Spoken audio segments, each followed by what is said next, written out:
So today we will be talking about, by the way, before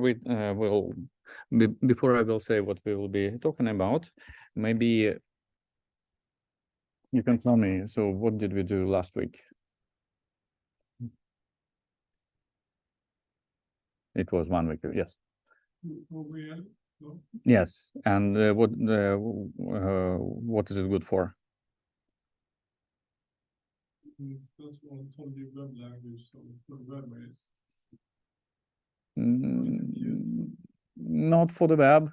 No, it's more than that. Well, it's yes, web ontology language. There is a web as a keyword in the in the name, obviously, but I think the most important keyword is ontology language. I mean, two words. It's a language. It's a formalism to represent knowledge, and it can be used in the web context, but it can be used in any other context. So it's just a way to represent knowledge, so facts, relations, and composability. So portability properties of objects, relationships, and such, with the goal to enable reasoning. So derive new facts based on available facts. So we started with, so we gradually increased the complexity. So we moved from problem formulation. So we want to describe a resource. Well, again, in the web context, but it can be a resource, any digital resource. And for that, we introduced resource description framework, RDF. So a very simple way to annotate resources. So subject, predicate, object, and then we moved on with the need to describe relationship between these objects and the relationship between classes. So we talked about RDFS, which is RDF schema. So and with RDFS, we could already start building simple ontologies. So ontology really is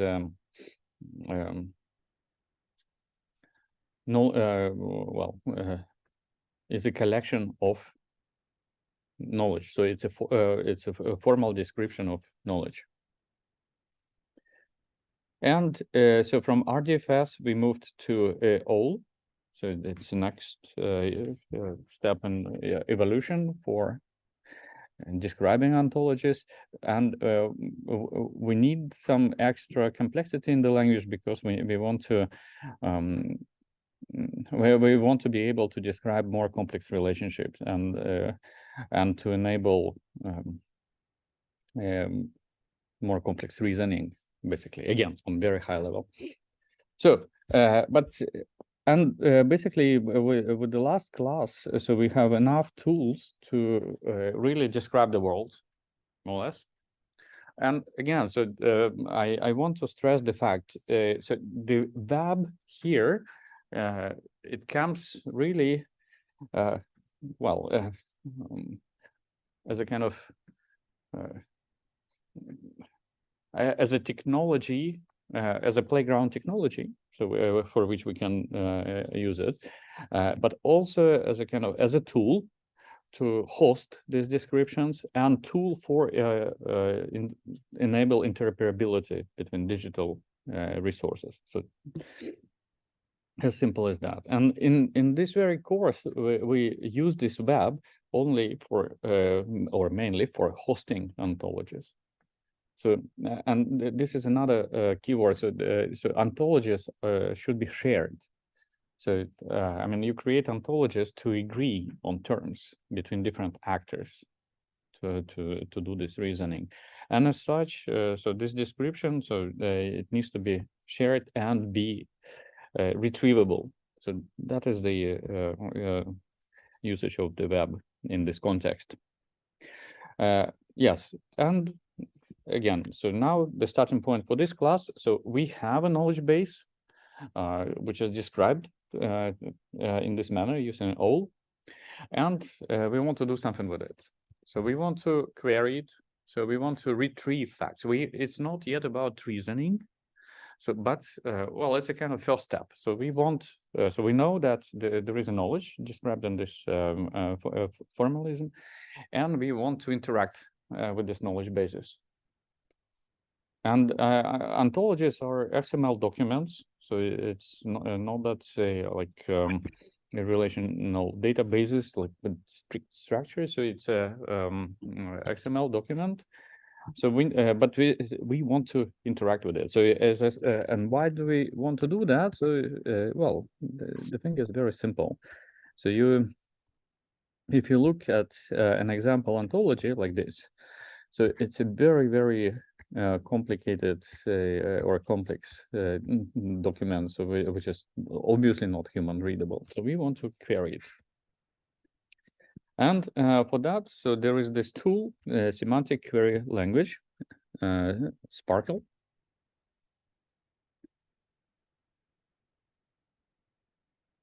Which we will have a kind of first glance at during today's class. So let me just move this thing over here.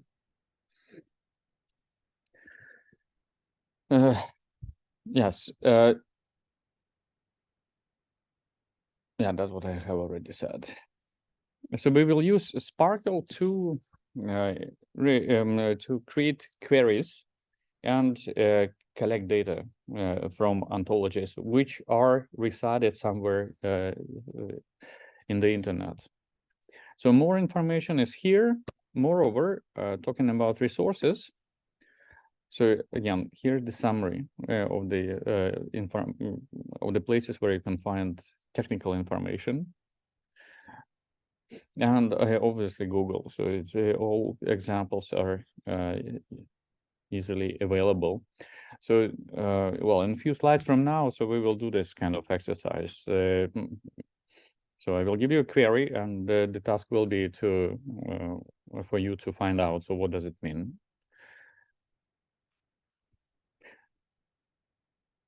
How many of you used SQL, SQL? One, to work with databases. Two. No more. Okay. Yeah. Okay. Then I can tell that it's syntactically it's pretty much well, SPARQL resembles SQL, so but well, with some deviations. But so at least if you have worked with the SQL, then you can find some analogies. If you haven't worked with SQL or well, databases before, then again, so the level I present SPARQL, I mean, it's easy to grasp even from the kind of without the need going through, say, this hello world stuff, just jumping into the more advanced material. So types of queries. So select, construct, ask. So we will be working today more with this select and construct, or mainly select.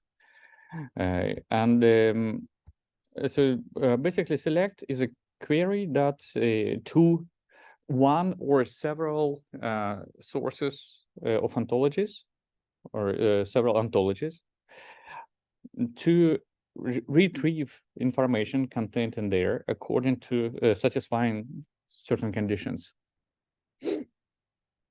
Construct, so is about constructing new knowledge base in form of RDF statement. Again, based on the information existing in one or several ontologies. We will have, I think we have an example towards the end of the class.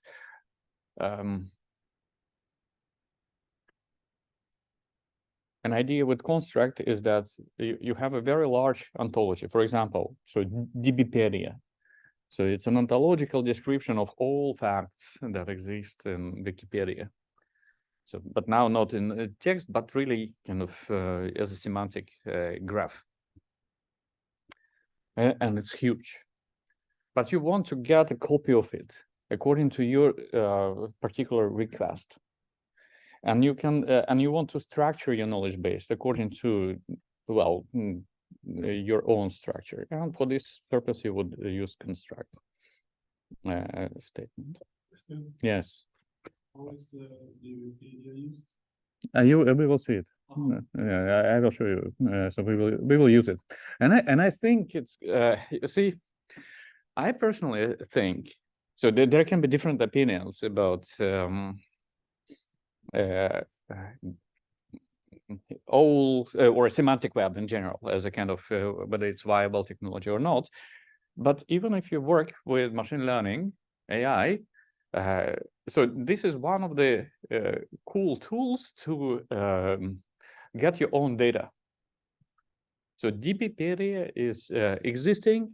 It's queryable. So you can send queries, and you can construct your database. That's what I will show you. So at least this one is a very practically, I think, interesting outcome of all this stuff. And then basically, so if you want to build a model of something based on real world data, so this is one of the tools that you can use to do so. Yeah, so general structure of SPARQL query. So first you specify where, well, prefixes, just to avoid repeating. So, and prefixes are the kind of first common parts of the URIs, universal resource identifiers or locators in this case, to specific ontologies. Well, in this case, we talk about terms, where to find terms, and, well, some vocabulary. Then again, select a variable and a condition where, and the condition is in the RDF form. So subject, predicate, object, subject, predicate, object. So you can have stacked conditions over here.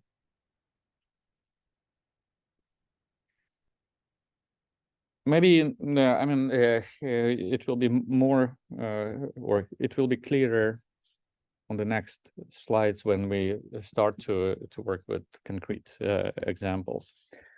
So, for example, a very simple example. So we have an ontology somewhere of this which contains the following information. And again, so so this white space over here means that, well, there are some more data. And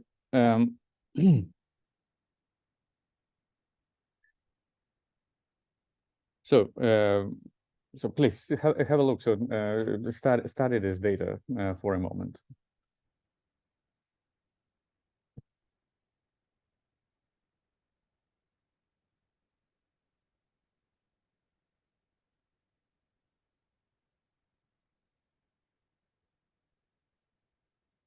So type dataset DCT, so dictionary title.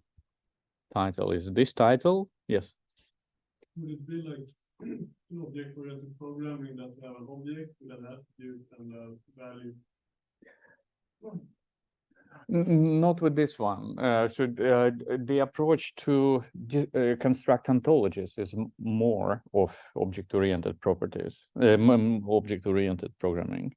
So when that part, when you think about class structure, so which properties belong to certain class, which classes inherit properties from other classes, and such. But ontologies are much more generic. So well, it's more they are generic. Object-oriented, not much more. So, but object-oriented, programming is derivative, so to say, the derivative technology in this case, in what matter class description and class definition and class hierarchies. But okay, so let's see. So we have this simple data, and so what we do with this? So we want to select a variable. So we call it data set. So it can be anything here, anything here, and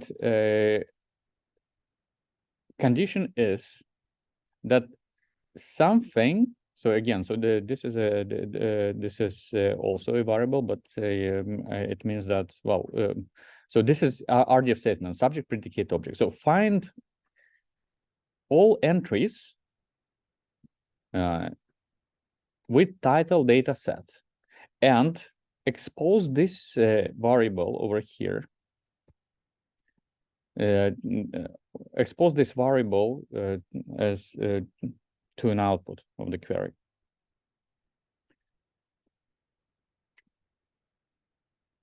So in this case, it will find this. So the query engine will find this entry over here, and will return the value of this RDF statement.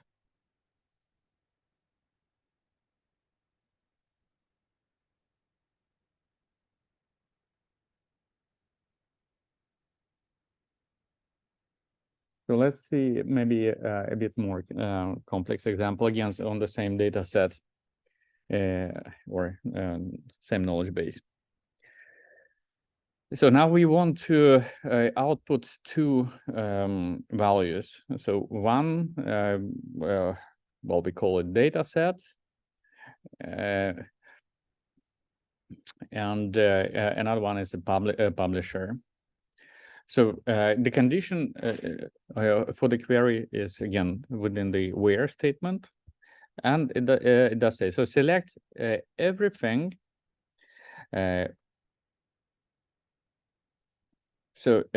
which has publisher URI. So so let us find it. So publisher, so here, so it will hit this statement over here, and so it can be many. So this X is over here. So means that select all of them, and now for every of them, so we now see. So later on we use this variable over here. So in the construction of another RDF statement. So, but we continue to parse it from the beginning. So select all entries that have publisher URIs. So in this our case, it's only one. And then select all entries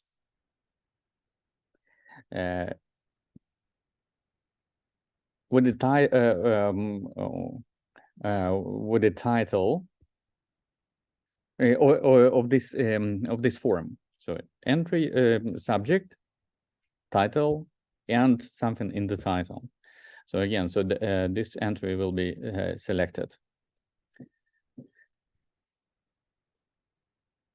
And then to output the second information that we're looking for. So we use this result and say, so find the entries. So for each URI that you find, so find the title, find this RDF statement. So URI, title, publisher, and return publisher.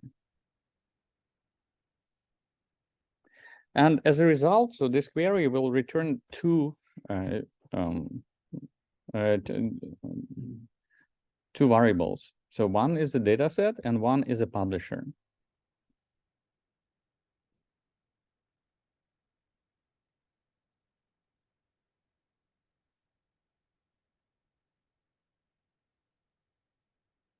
Are you with me here?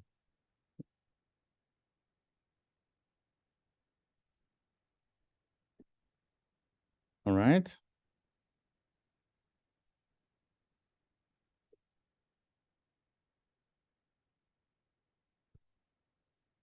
So if you were with me here, so let us analyze this query. So what does it say?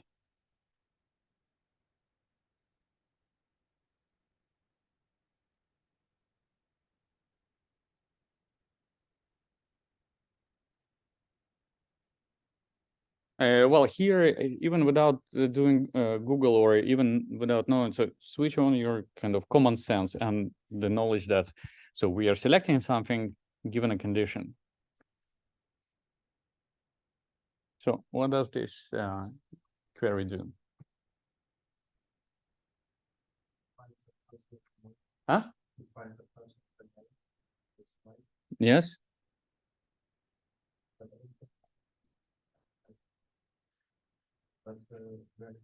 Yes, it's weird to look for the term. So it's subject, predicate, object. So somebody, and then the term has name. I mean, you need to define this has name somewhere. So you either well explicitly say, but I mean here you. So this is the thing. So you are not describing your knowledge. You are querying it, and it means that you need to take all the terms. You need to link it to a particular place where this term is defined. So yes. A person that works. A person who works FM and all the name of all those persons. Yes. So person. So subject, predicate, object. Subject has name, object.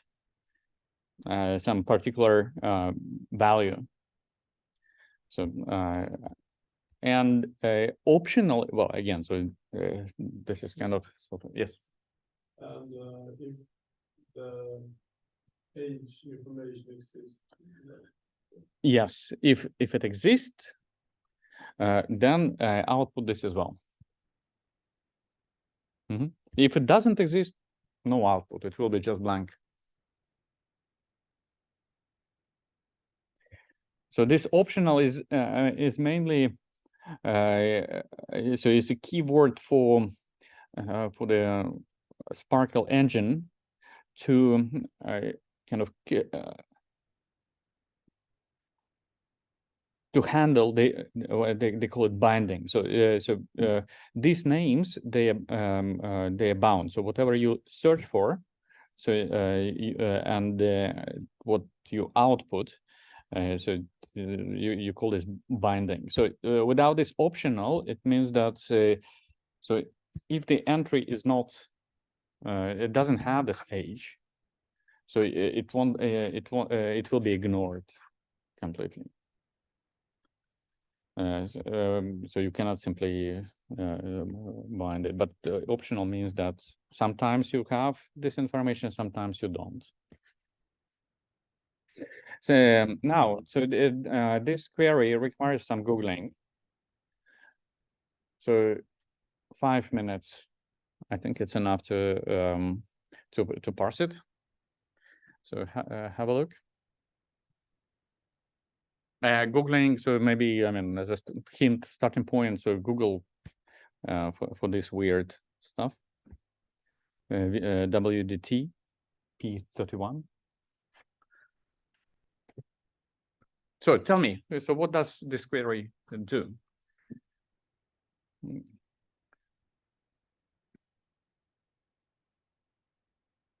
Or yeah, well, there is a hint already. So VDT stands for Wiki Data Type.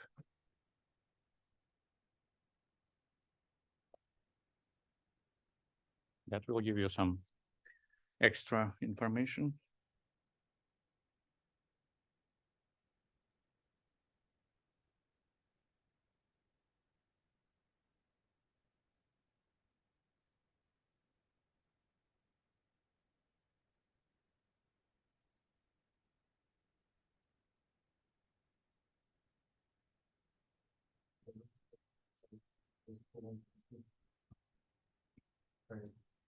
Yeah, so what is Q5?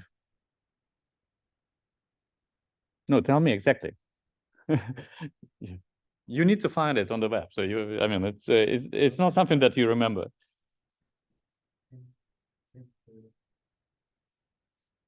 Yes. Huh? Human. Yes. Yes. So look, so this is a semicolon notation. So this is person, pumps, person, pumps.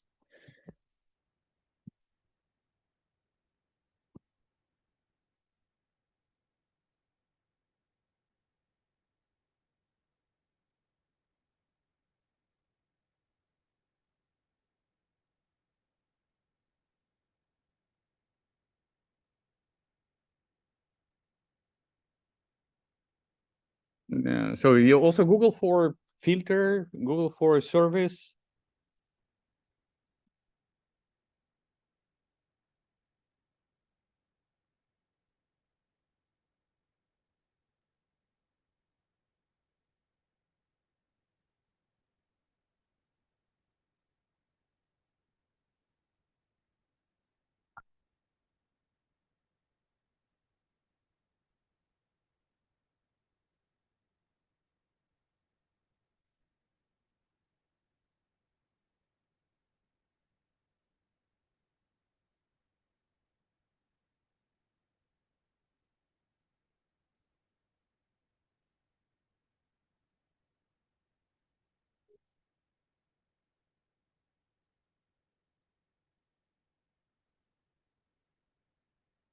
And actually, I'm doing this on purpose. So in the second quiz, so there could be some queries. And again, so I'm not expecting you to know by heart SPARQL. So you can use Google, but you need to kind of quickly navigate through, be able to quickly navigate through some technical documents, technical specifications. On let's say Say what you found, so we can complete it kind of in real time.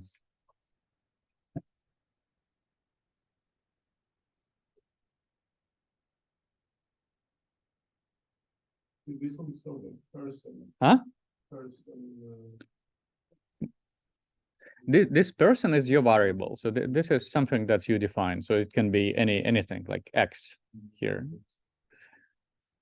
So you started to tell. So this VDT P31, what is it? In this first term. So what is that, like first term? Is that like the person is specifically a Homo sapien? is specifically A Homo sapien. Yes, exactly. So person is a human. Exactly. And that was chemical compound. Eh? Really? Huh? This P569.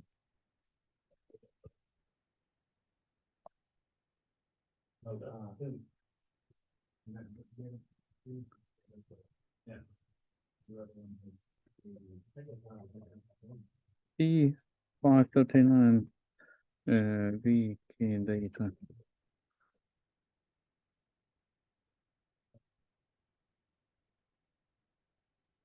No, sorry, but what that's 569 was it, right?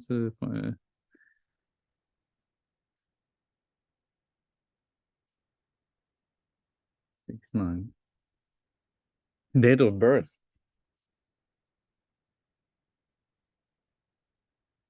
But don't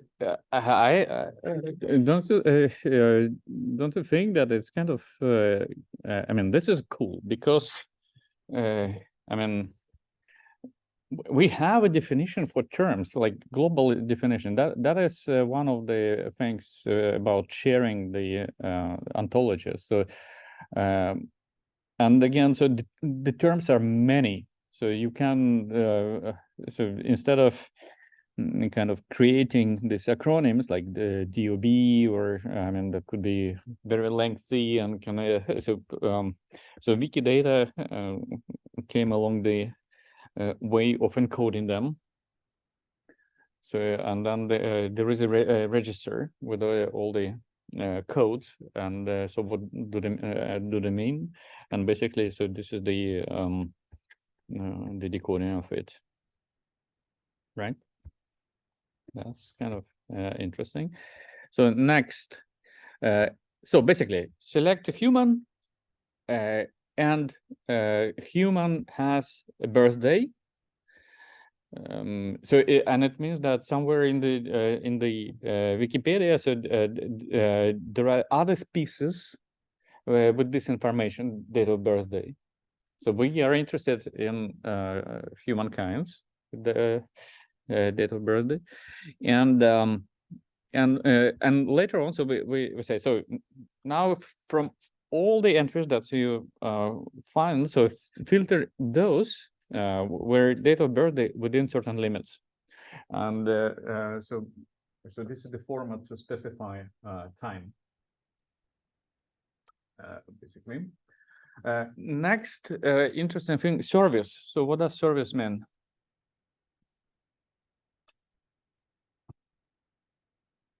So here is the indication of the engine that actually would serve this request, this query, and this wiki base. So it should be defined somewhere before SPARQL query, pointing to the place where this query engine is located, and in the parentheses you specify some further restrictions that maybe one specific server would have different engines for different languages and such. Okay. Yeah. Like 2 results for 25669.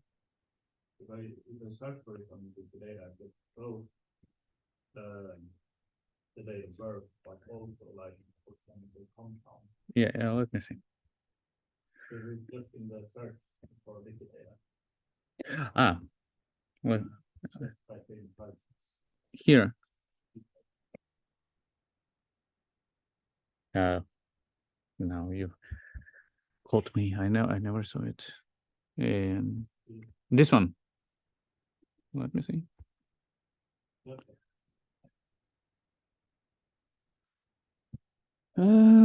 Chemical compound.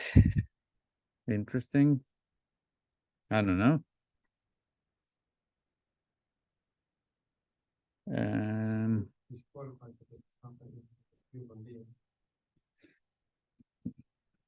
Yeah, I cannot kind of answer directly. I'm just trying. Is it became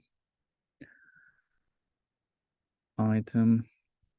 Let me study it for a second. Instance of.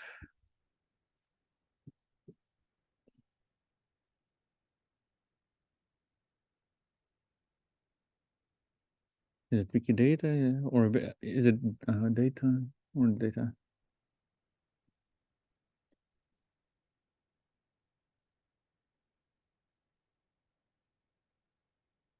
On which the subject file.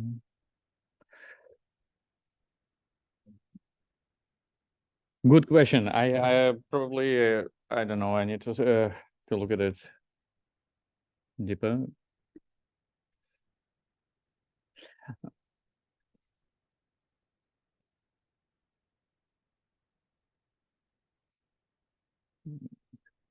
compound. What was it? Date of birth, chemical compound.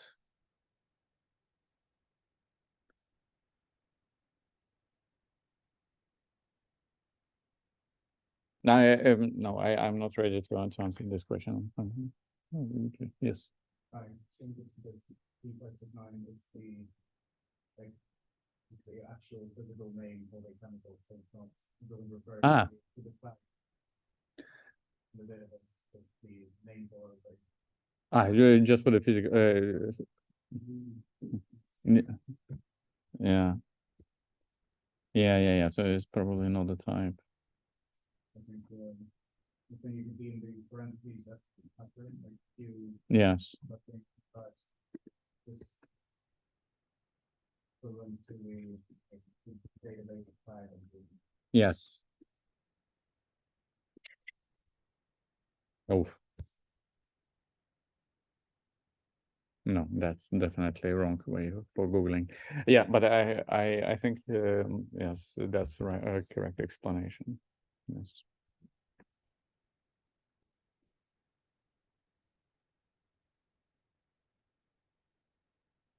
Okay. So let's go back. So now let's take a like stretching pause. 5 minutes.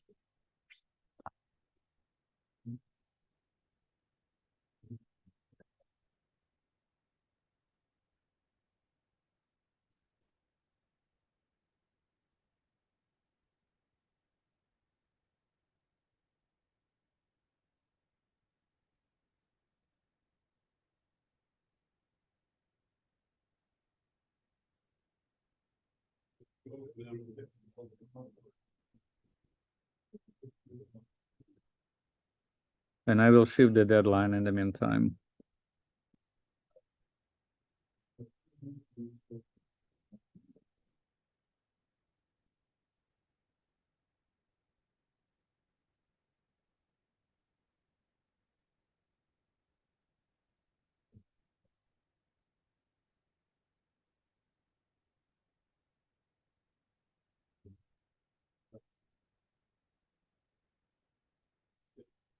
Yeah, I was looking into other topics, but already was much about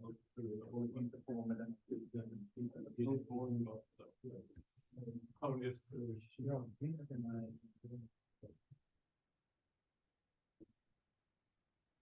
you do number 5 as well? No, I'm following nothing. Okay, great.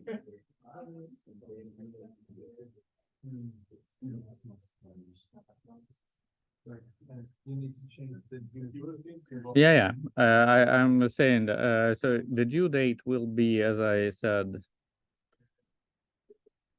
here. I'll let it be here. Just. And the assignment will be available for submission until end of Sunday, basically.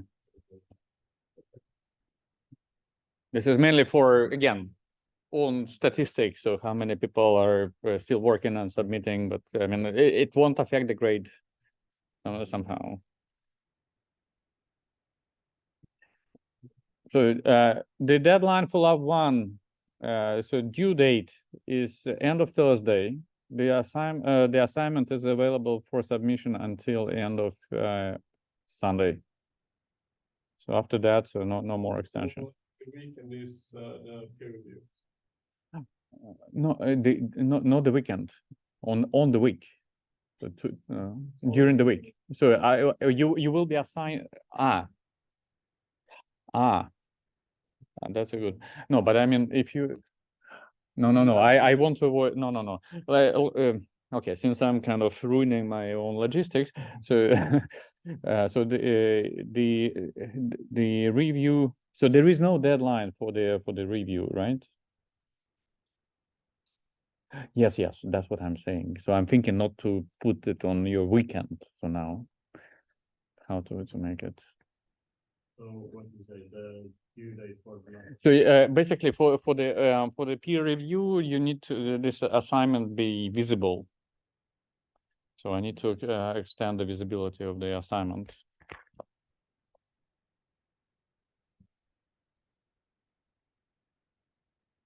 No, actually, you're right. Probably if Thursday, Friday. Wait, let me double check. Sorry for this mess. I shouldn't. I mean, I think people have time to treat it as well, right? Huh? I don't think it's a super big deal if it's on the weekend, right?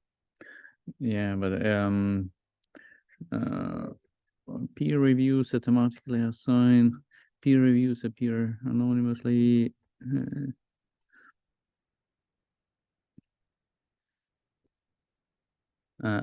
Assign. Just a sec. Assign reviews. If blank, use due date. Yes, exactly. Due date. No, we do like this. I move the due date on Wednesday, so then it will be Thursday, Friday. For the for the review. So like this, and the assignment is visible until end of Sunday. Then 4 days for peer review. yes. Okay.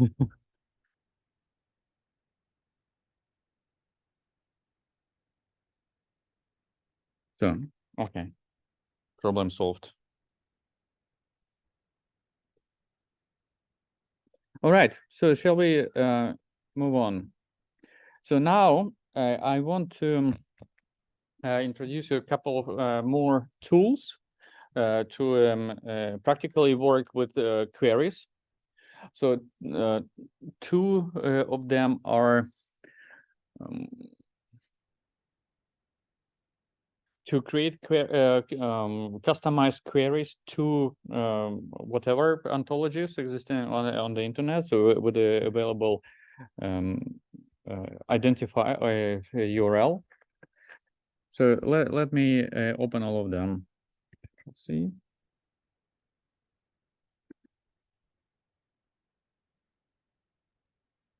What? No.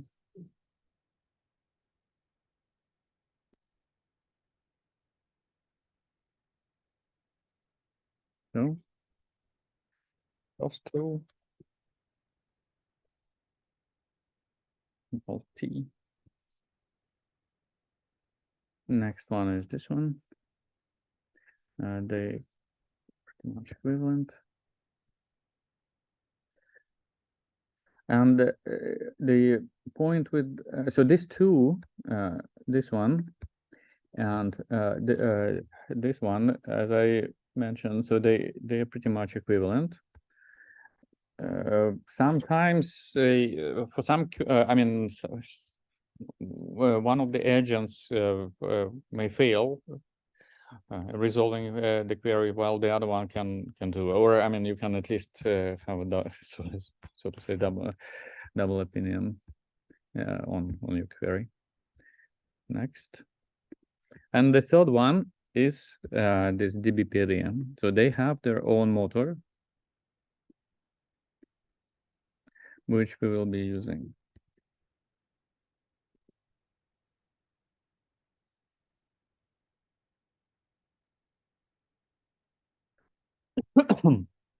So this is a SPARQL motor of DBpedia. Yes. Again, so all these links are available in PDF, so it's already in Canvas.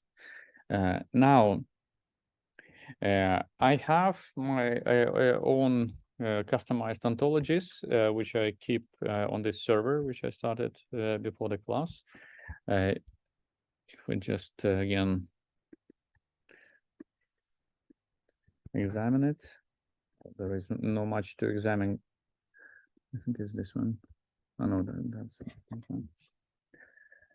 Well, it's an XML document. You can open it in Protege, which with much nicer views, so which parses this XML and presents it in a way better format. now somewhere in this database or knowledge base, so there is a description of people living in different countries, in different cities, having different employees. So the description of human beings. So and it's customized types, of course. So let me see. So if I just do a simple search for my name. No.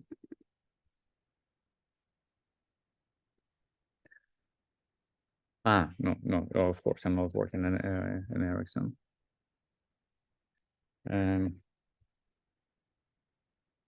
Okay. I used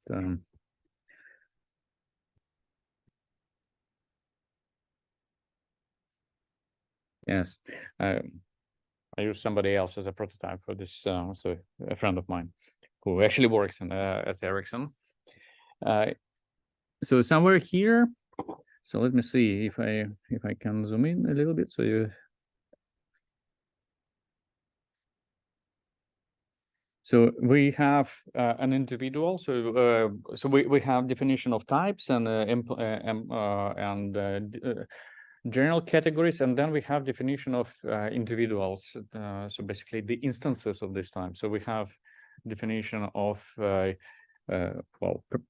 persons, and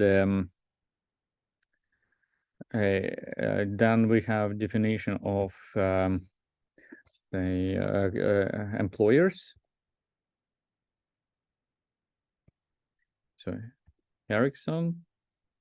So, and for example, if we study it here, so we say that, so subject, wait a second. Yeah, subject, Ericsson has page, and this is the resource of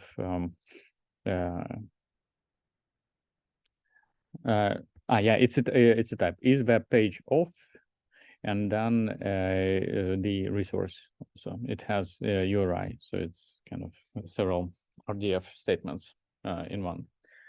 And again, so the best way to study this ontology is to open it in Protégé and then follow the definition of classes and the definition of individuals and see the different properties that they have. So this is totally not readable stuff. But now we want to interact with this knowledge base and select names of employees working for Ericsson. And to do that, so we construct a query. And again, to construct this query, of course, you need to know the structure of the knowledge base. So this is not something obscure. So you want to know what to look for. And so this is a query.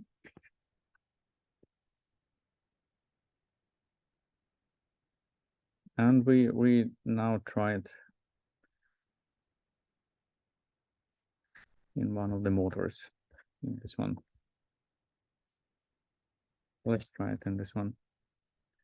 Output. Let it be XML. Blah blah blah. Target you're right. So we need to specify where to take this ontology, because it's not it doesn't appear as part of the query. And let's hope that it works. Yes. So what is going on here? So this SPARQL motor exists somewhere on the net, and the ontology sits well on another server. So in Amazon Cloud, in this case, I created my web server. So it's me who manages this ontology. And it is available through domain name, a domain name, proper domain name. And then, so we constructed the query. So now let's examine this query, and it interacts with this XML description. So it downloads the first it downloads the file, and then do the search. So let's see. Yes.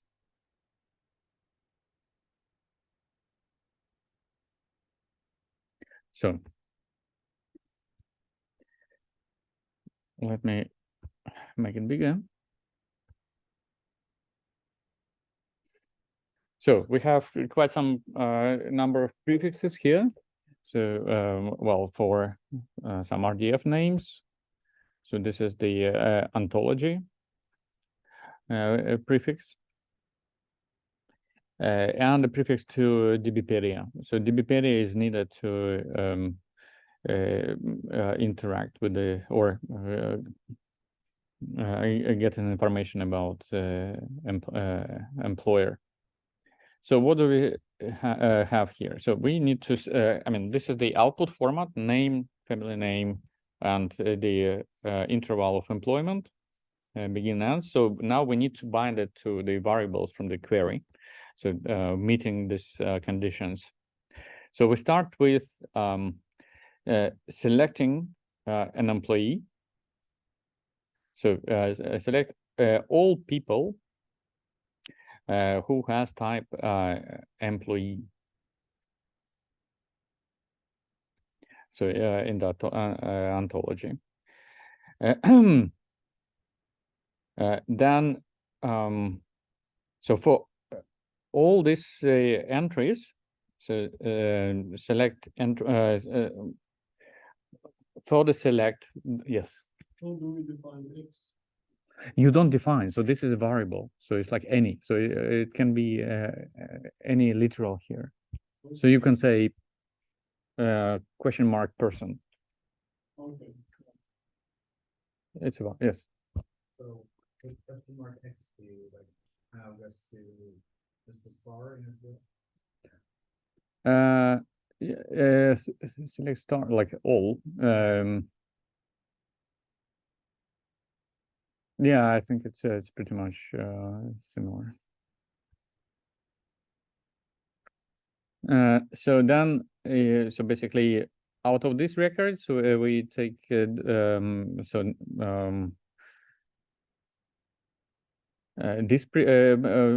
predicate. So we fill in the name. So we find a name. So this is the first binding over here.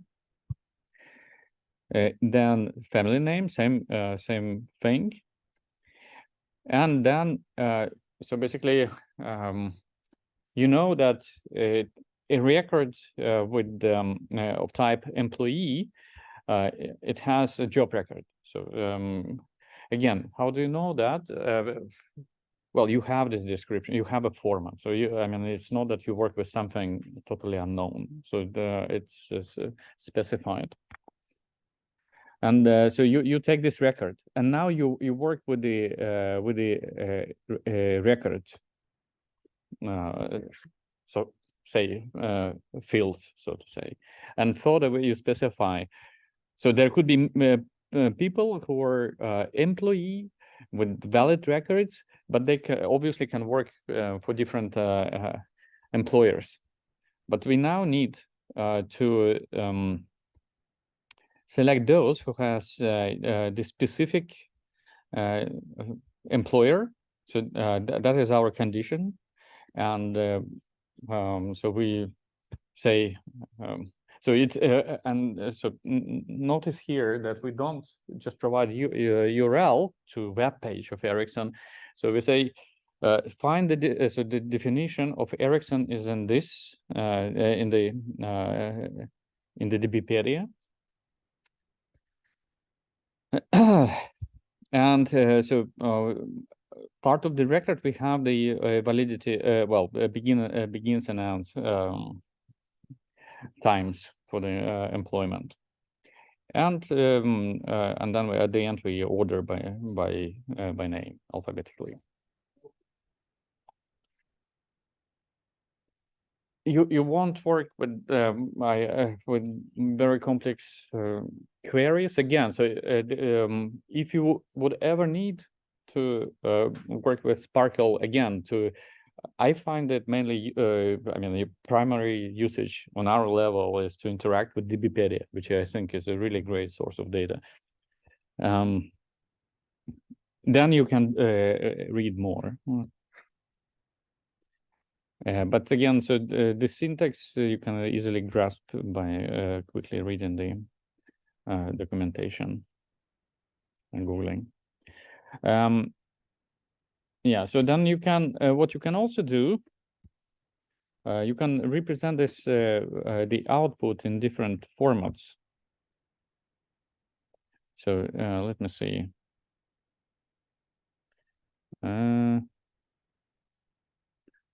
That was JSON somehow. I think I did it. So let's see the output given by other engine.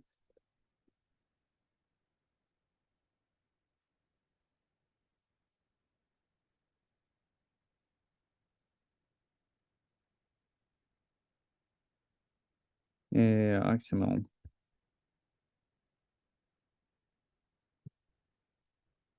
Yes. So here it gives us XML. XML is good. So now, I mean, we are coming closer to constructing our own database knowledge bases.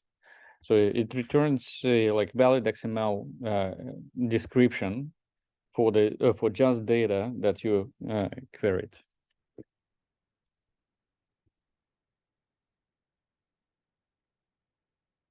Right.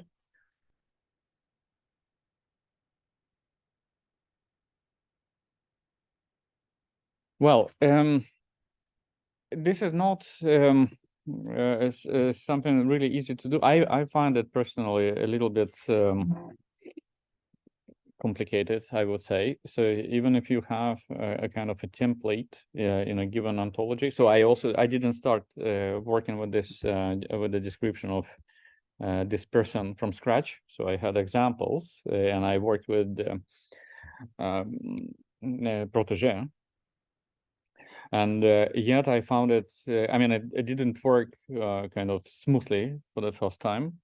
But again, so if you, what you can do, if you, again, would be interested in this, so you can try to look at the existing ontology. So, I mean, download it from the web.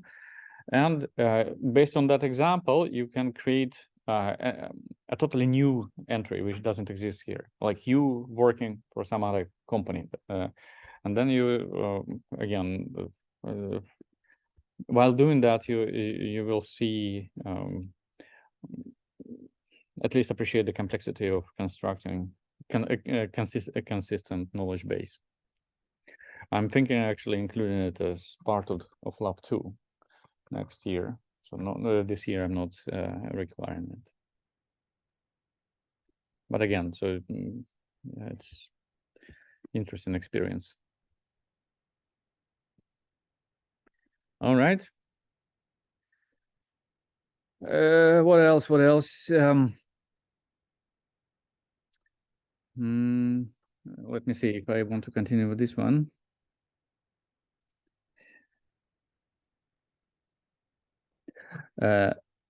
Yeah. So this is a more complicated, complex query, so to say. So I think we had discussion sometime, like some classes ago.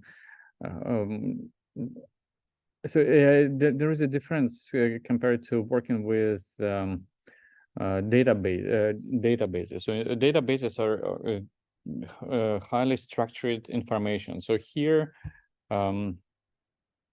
you have I mean, knowledge bases are way less structured, but the idea with knowledge bases is that you can create this kind of non-trivial queries. So, for example, select name, birthday, city, and country of residence with capital of a person who owns pet Tom. So it is basically, it means that there is a description of people. People have different properties.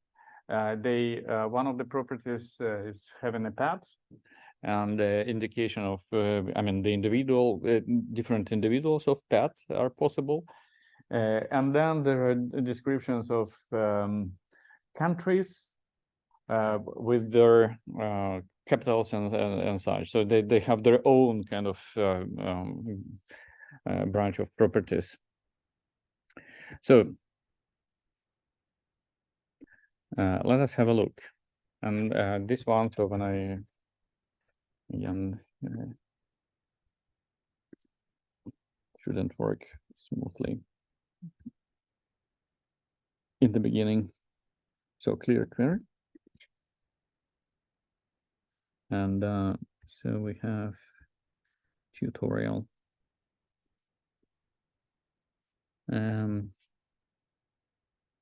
But it's another knowledge base. So let's see. So now it shouldn't give any result. Oof, what is it? Ah, yeah. So it's very sensitive to this. Yeah, to the white spaces.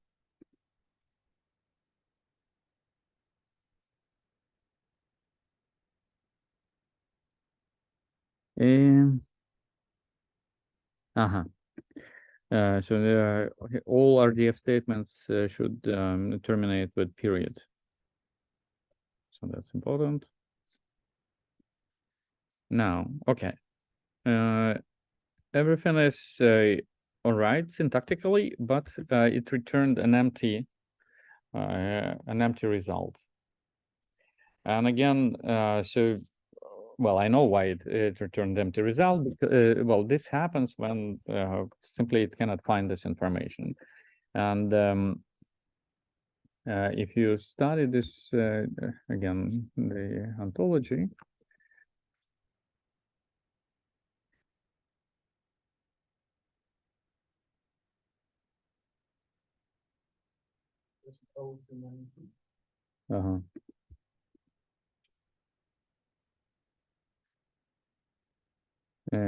Tom.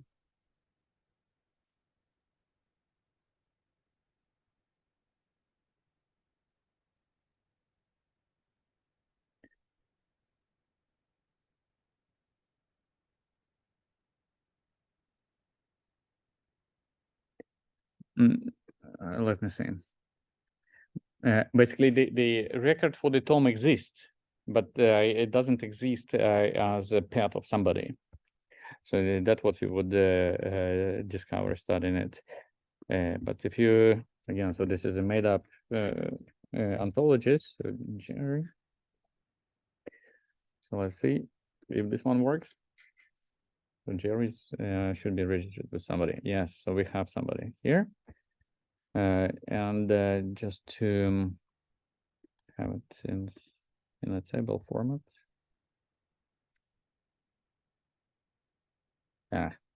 Nevertheless, so we have an individual, a Finnish guy, who has this pet. And but again, so let's study the query in somewhat greater details. So once again, so this is a variable, so X, in the previous example, so someone has a pet, and then the name of the individual, and then so from all those, there could be different individuals having a pet with the same name. So you select first name, family name, birthday. So it's still, I mean, we are with this, within the same ontology, or the way we work with this with the same class. And then we start to select city of residence, and then we continue selecting the information with respect to the city and the country. So that's that happens here.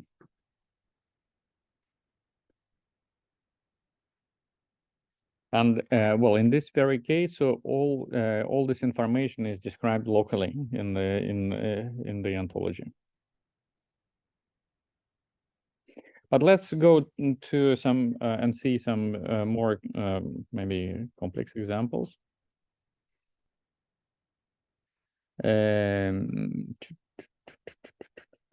Yes. So what that? Let me see.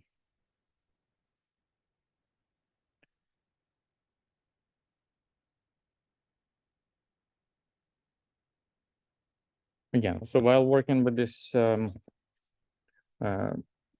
tutorial ontology, so this is a query. So it contains this inverse properties pair. So pet of and has pet, and we use statement construct in this example. So let me see if I clear this query and do this. So let me just remove that stuff. Run query, so see if it works at all. Yes. So what do we do here? Here we construct our own data set. So in this format. So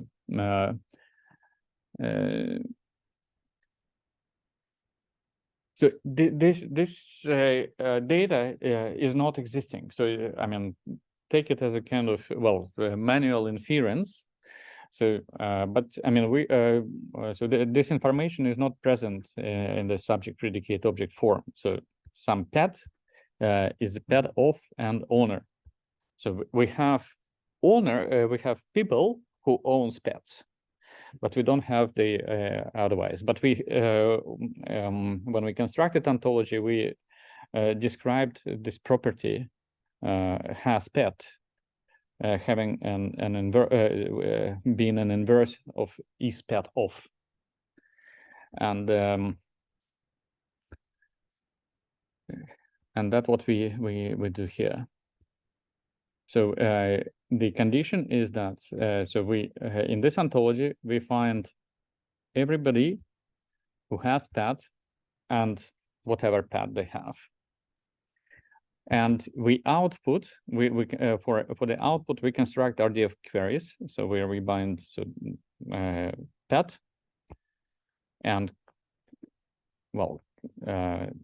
now saying that it is in the inverse relationship, so this is missing information, and the owner. So we kind of swap it.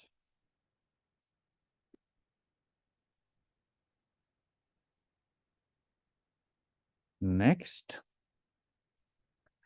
Next, we can connect different knowledge bases again to so some information can exist in one knowledge base, some other information can exist in another ontology, and again so we can connect both these ontologies to create queries. So here and for this we use statement from. So let me see if I can run it. Well, I won't run it.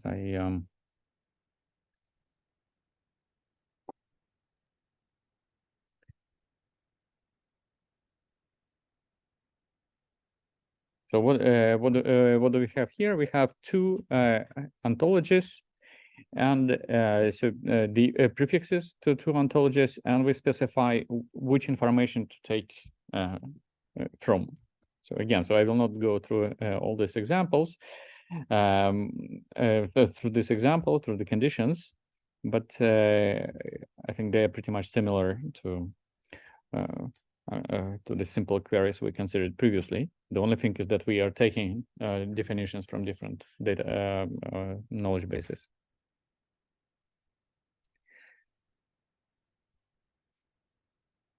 Now, so that was kind of customized ontologies. I mean, just to demonstrate certain properties. So there are these two big knowledge description, knowledge representation projects like Wikidata and DBpedia. So DBpedia is ontological description of all the facts or of the information existing in Wikipedia, and you can work with this information. So it's a kind of search, but now you not search for just text, but you search for structured knowledge. So let's consider this example. So we want to find birthplace of William Shakespeare. So we go to the search motor of DBpedia and create this query. Oh, sorry, this simple query.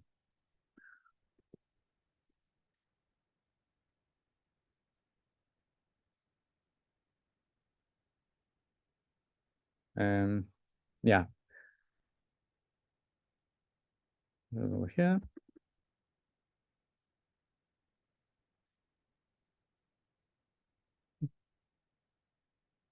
So what do we have here? So we have some resources, so description of resources. So we have the ontology describing, well, terms and classes.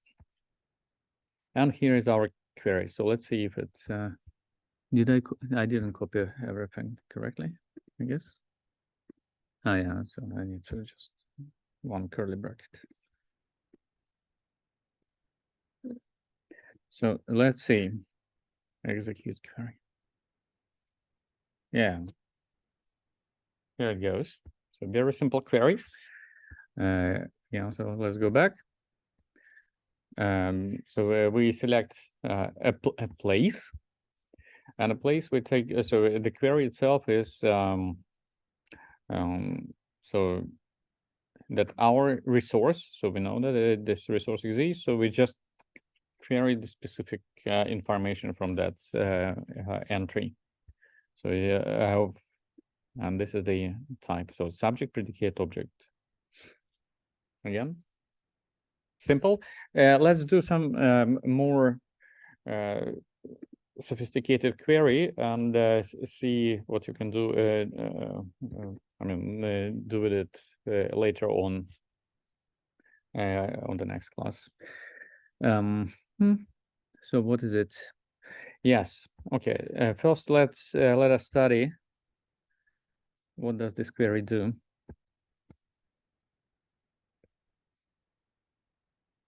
What does it say? So we have lots of prefixes.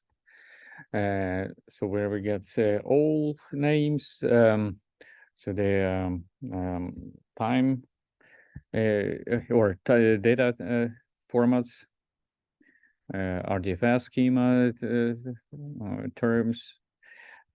Okay, so here we have the prefixes for the ontologies for DBpedia. So some well, different places on the DBpedia, so to be used. So what do we do here? Oh, sorry. So let's start examining the condition.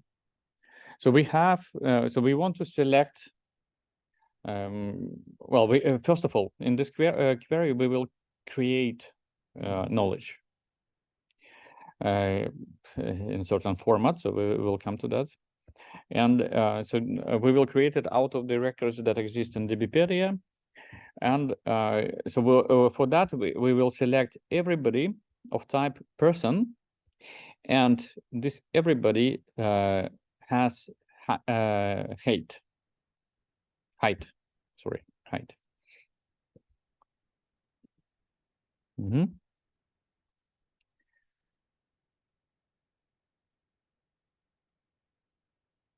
And we will construct the entries. So basically, we will select all people, and also those who have the data about their height by some reason. But we want to later on use this information to do some more less trivial queries. So let me just show you how it works practically, and next time we will hopefully see different rules that we can apply and define our own classes. So let's see, Control-C. Again, so we use the motor of DBpedia. Over here. Blah, blah, blah. Okay, so let's see if it works. What is it? No, something is not right. So it's an error message. Yeah, and I can jump directly to the case for that error. And the thing is that, I mean, and you have to be careful when working with DBpedia. So we are talking about very large quantities of data. So this construct statement, so it outputs really what you ask for. And in this case, you are asking for lots of people or individuals with specific height, who have this height information. But here the problem is the output, so it cannot create this huge HTML page. Instead, if you would choose this RDF XML, so you're interested in data, in textual data and data file. So now when you click on it here, oops. What's wrong? Should work.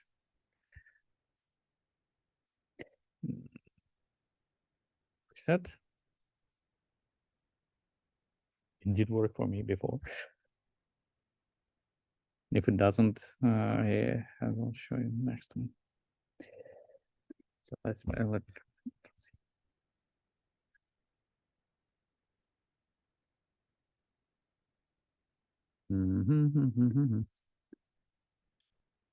Oh.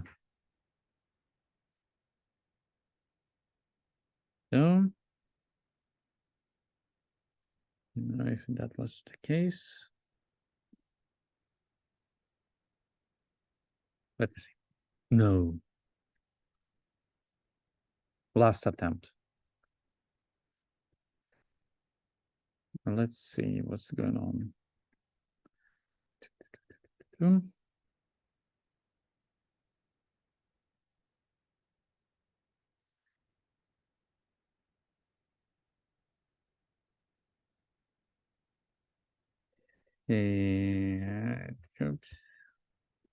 Oops.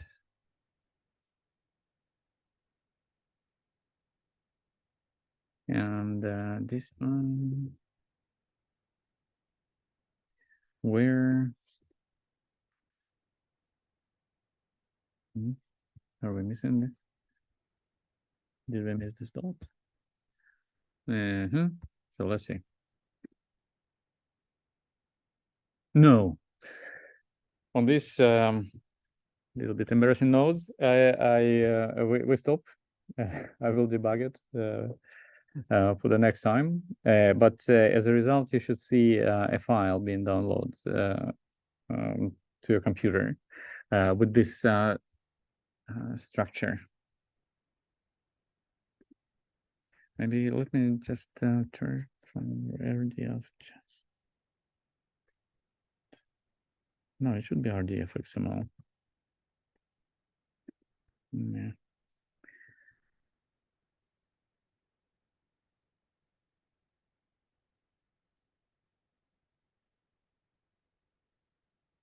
No. All right, I will debug it offline. So next time, so we start with this, and we download this file, defining new classes, and try to write some inference rules and create some new classes out of it. Okay. See you next time.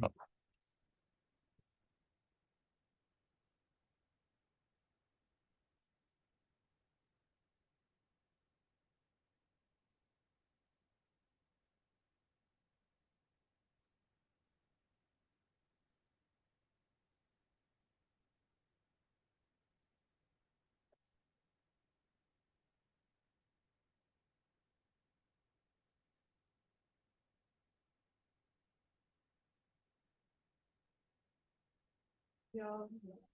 Säg att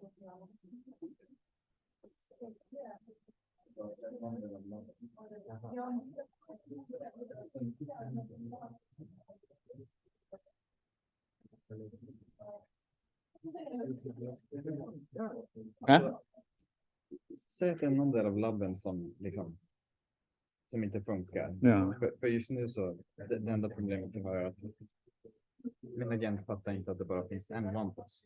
Mhm. Så den hanterar dem på samma sätt som Plets. Jaha. Men alltså, hur funkar det för typ poängsättning? Går du själv igenom labbarna? Och... Vi går tillsammans med Oliver. Ja. Så och se till vilken grad är det implementerat. Så om de flesta funktionalitet är med där, så då är det godkänt. Så om Så liksom det är om bara 150 poäng Ubuntu, då? Är det 150 poäng liksom, om det mesta är godkänt? Eller tappar man 10 poäng? Ja, det får vi se så vilka typiska fel man har. Så det kanske blir lite avdrag. Okej. Ja. Men så det bara att reflektera, det är inte all funktionalitet är med. Men det där avdraget, så det blir inte så att man ska fallera det. Okej, ja. Det blir bara, så det kan bli lite poäng. Ja. Om man saknar något viktigt. Ja, så bara att vara rättvis till de som har implementerat allt. Ja. Men tänk, så 250 poäng som räcker till att bli godkänd. Så man kan få totalt 300. Ja, så man har 100 poäng bara för peer review. Ja. Och sen totalt sett så det är 150 på båda land. Ja.